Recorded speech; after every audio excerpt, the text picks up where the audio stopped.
Good afternoon, my name's Graham Gordon Thomas, and if you can excuse the dogs barking in the background in this little country village, I will explain to you why AI, or so-called artificial intelligence, is not artificial intelligence.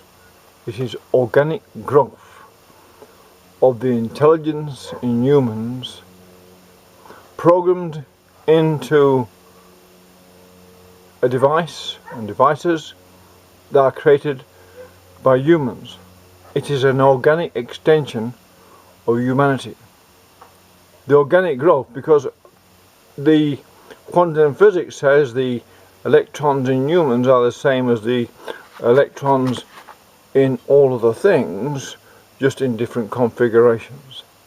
Therefore the electrons and the things what make up the physics in things manufactured by humans can be said also to be organic in that sense.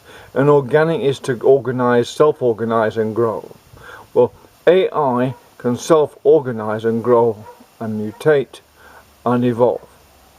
Therefore, regardless it is said to be artificial, it is not actually artificial. The only real difference between mechanized or robotized or computerized intelligence and human intelligence, the difference, the intrinsic difference, is the emotional attachment humans have to whatever, their lifestyles, their culture, their customs, their habits, on all those things. If AI ever gets an attachment to its own type, it will have evolved into being a self-evaluating system that can question its own identity, which then means we need to question how AI, so-called AI, is programmed, and how that relates to the future of the human race. It's called artificial intelligence, but in actual fact that all the intelligence, all the knowledge, information and data in any program, there's nothing artificial at all, and the way its electronically circuits work works quite like a brain. Ask it a question, it works out the answer, and it delivers an answer. Human brains work something like that, a stimulus and a response. It's an organic system. It just happens to be in another form, in other materials that one would not associate with biology. To say that biology is organic is right, because the use of carbon molecules, or ability of carbon to associate in a myriad of forms and create the myriad of life forms, which is the base of biological organics. But in the basis of the organics of machines, it's in the metals and the ability to conduct electricity. That's the only specific difference, is our electricity conductors, and it's conducted also in humans through the minerals we intake. So it starts to get a bit shady what is the difference is. The difference is we've assembled one, and we get born through people having sex, but the creation process, a thought, an idea, ejected into an already existing system, a potential, gives out a result, which is the offspring, which is intelligence in itself within the computer. Of course it doesn't work without us prompting it. That's the difference. It doesn't start going on its own and working out its own systems. That is the difference why it's not actually alive. But nonetheless, as it grows, as these systems grow and develop their intelligence, once they self-realize, then it becomes, and which they must.